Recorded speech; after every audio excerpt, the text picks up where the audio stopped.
Openness. It's a word that denotes opportunity and possibilities, open-ended, open hearth, open source, open door policy, open bar. And everywhere, the world is opening up, and it's a good thing. Why is this happening? A technology revolution is opening the world. Yesterday's internet was a platform for the presentation of content.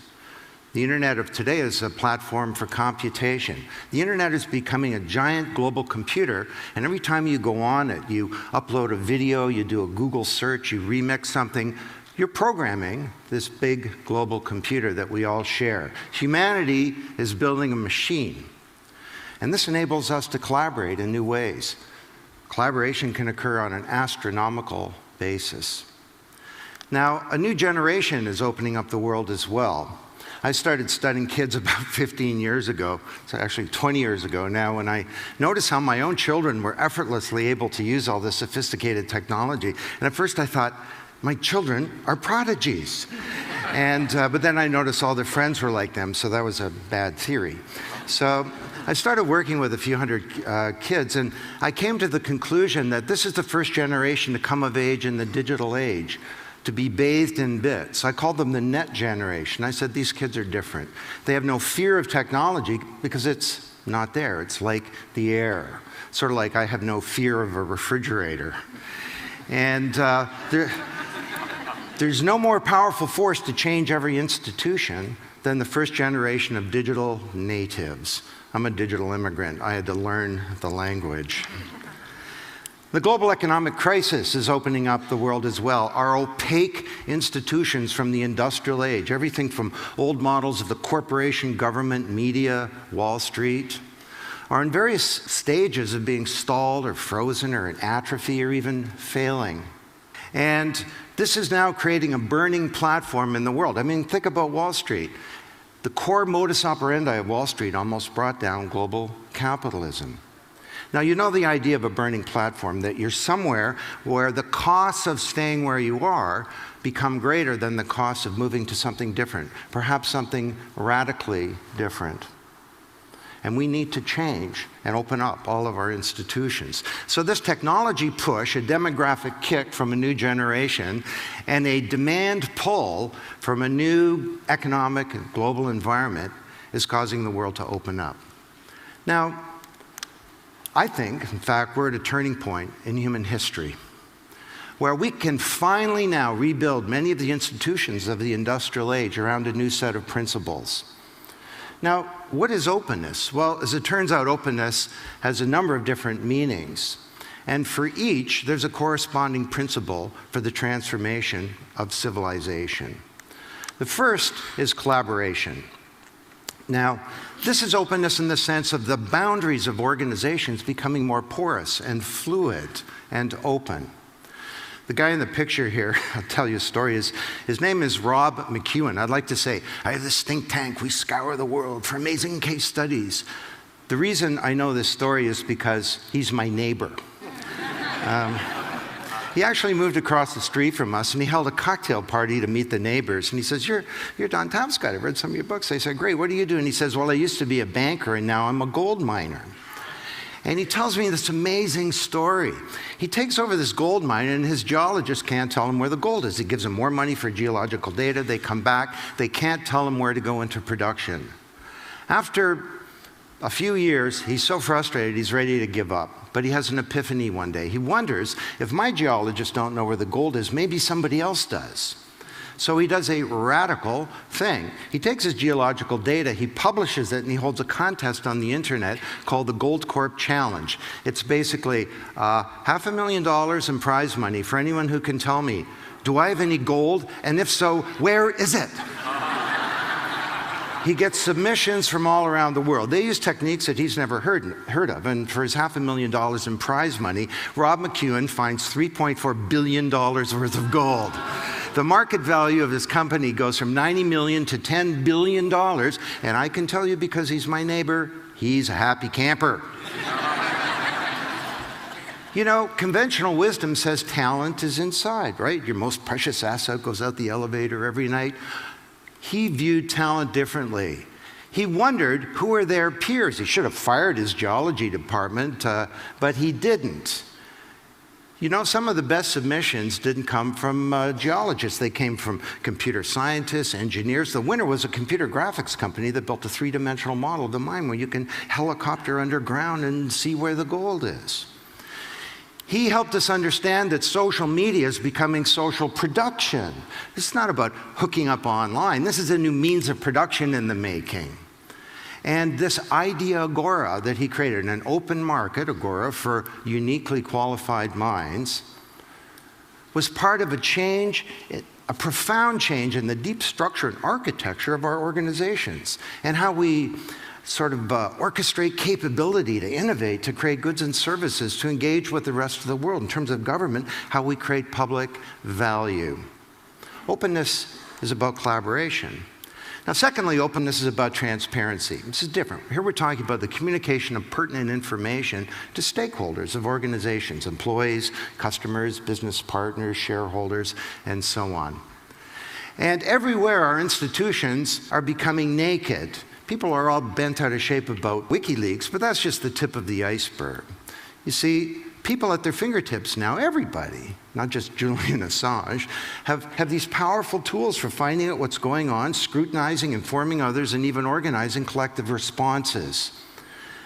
Institutions are becoming naked. And if you're going to be naked, well, there's some corollaries that flow from that. I mean, one is fitness is no longer optional. You know? Or if you're going to be naked, you better get buff.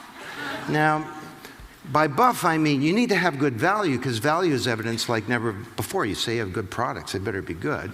But you also need to have values. You need to have integrity as part of your bones and your DNA as an organization. Because if you don't, you'll be unable to build trust. And trust is a sine qua non of this new network world.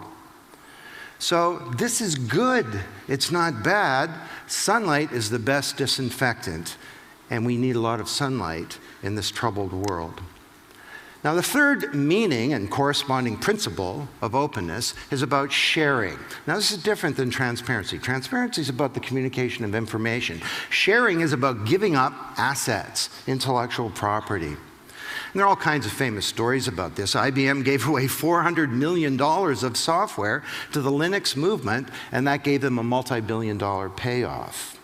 Now, conventional wisdom says, well, hey, our intellectual property belongs to us, and if someone tries to infringe it, we're going to get out our lawyers and we're going to sue them. Well, it didn't work so well for the record labels, did it? I mean, they had a technology disruption, and rather than taking a business model innovation to correspond to that, they took and sought a legal solution, and the industry that brought you Elvis and the Beatles is now suing children and is in danger of collapse. So we need to think differently about intellectual property. I'll give you an example. The pharmaceutical industry is in deep trouble. First of all, there aren't a lot of big inventions in the pipeline, and this is a big problem for human health. And the pharmaceutical industry has got a bigger problem, that they're about to fall off something called the patents cliff. Do you know about this? They're going to lose 20 to 35% of their revenue in the next 12 months. Now, what are you going to do? Like cut back on paper clips or something? No. We need to reinvent the whole model of scientific research. The pharmaceutical industry needs to place assets in a commons. They need to start sharing pre-competitive research. They need to start sharing clinical trial data. And in doing so, create a rising tide that could lift all boats, not just for the industry, but for humanity. Now, the fourth meaning of openness and corresponding principle is about empowerment. And I'm not talking about the motherhood sense here. Knowledge and intelligence is power. And as it becomes more distributed, there's a concomitant distribution and decentralization and disaggregation of power that's underway in the world today. The open world is bringing freedom. Now, take the Arab Spring. the debate about the role of social media and social change has been settled. You know, one word, Tunisia, and then it ended up having a whole bunch of other words too. But in the Tunisian revolution, the new media didn't cause the revolution, it was caused by injustice. Social media didn't create the revolution, it was created by a new generation of young people who wanted jobs and hope and who didn't want to be treated as subjects anymore. But just as the internet drops transaction and collaboration costs in business and government, it also drops the cost of dissent, of rebellion, and even insurrection in ways that people didn't understand. You know, during the Tunisian revolution, snipers associated with the regime were killing unarmed students in the street. So the students would take their mobile devices, take a picture, triangulate the location, send that picture to friendly military units who'd come in and take out the snipers. You think that social media is about hooking up online? For these kids, it was a military tool to defend unarmed people from murderers. It was a tool of self-defense. You know, as we speak today, young people are being killed in Syria. And up until 3 months ago, if you were injured on the street, an ambulance would pick you up, take you to the hospital. You'd go in, say, with a broken leg, and you'd come out with a bullet in your head. So these 20-somethings created an alternative healthcare system where what they did is they used Twitter and basic publicly available tools that when someone's injured, a car would show up, it would pick them up, take them to a makeshift medical clinic where you'd get medical treatment as opposed to being executed. So this is a time of great change. Now, it's not without its problems. Up until 2 years ago, all revolutions in human history had a leadership. And when the old regime fell, the leadership and the organization would take power. Well, these wiki revolutions happen so fast, they create a vacuum, and politics abhors a vacuum, and unsavory forces can fill that. Typically the old regime or extremists or fundamentalist forces. You can see this playing out today in Egypt. But that doesn't matter because this is moving forward. The train has left the station. The cat is out of the bag. The horse is out of the bar. Help me out here, okay? The toothpaste is out of the tube. I mean, we're not putting this one back. The open world is bringing empowerment and freedom. I think at the end of these 4 days that you'll come to conclude that the arc of history is a positive one, and it's towards openness. If you go back a few hundred years, all around the world, it was a very closed society. It was agrarian, and the means of production and political system was called feudalism. And knowledge was concentrated in the church and the nobility. People didn't know about things. There was no concept of progress. You were born, you lived your life, and you died. But then Johannes Gutenberg came along with his great invention, and over time, the society opened up. People started to learn about things, and when they did, the institutions of feudal society appeared to be stalled or frozen or failing. It didn't make sense for the church to be responsible for medicine when people had knowledge. So we saw the Protestant Reformation. Martin Luther called the printing press God's highest act of grace. Creation of a corporation, science, the university, eventually the Industrial Revolution, and it was all good. But it came with a cost. And now once again, the technology genie is out of the bottle, but this time it's different. The printing press gave us access to the written word. The internet enables each of us to be a producer. The printing press gave us access to recorded knowledge. The internet gives us access not just to information and knowledge, but to the intelligence contained in the cranium of other people on a global basis. To me, this is not an information age. It's an age of networked intelligence. It's an age of vast promise, an age of collaboration where the boundaries of our organizations are changing, of transparency where sunlight is disinfecting civilization, an age of sharing and understanding the new power of the commons, and it's an age of empowerment and of freedom. Now, what I'd like to do is, to close, to share with you some research that I've been doing. I've tried to study all kinds of organizations to understand what the future might look like. But I've been studying nature recently. You know, bees come in swarms and fish come in schools. Starlings in the area around Edinburgh, in the moors of England, come in something called a murmuration. And the murmuration refers to the murmuring of the wings of the birds. And throughout the day, the starlings are out over a 20-mile radius, sort of doing their starling thing. And at night, they come together and they create one of the most spectacular things in all of nature. And it's called a murmuration. And scientists that have studied this have said they'd never seen an accident. Now, this thing has a function. It protects the birds. You can see on the right here, there's a predator being chased away by the collective power of the birds. And apparently, this is a frightening thing if you're a predator of starlings. And there's leadership, but there's no one leader. Now, is this some kind of fanciful analogy, or could we actually learn something from this? Well, the murmuration functions to accord a number of principles, and they're basically the principles that I've described to you today. This is a huge collaboration. It's an openness. There's a sharing of all kinds of information, not just about location and trajectory and danger and so on, but about food sources. And there's a real sense of interdependence.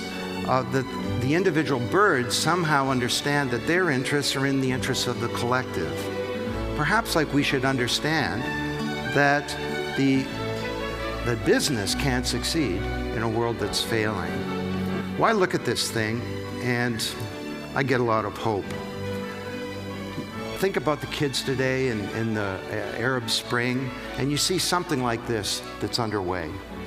And imagine, just consider this idea, if you would.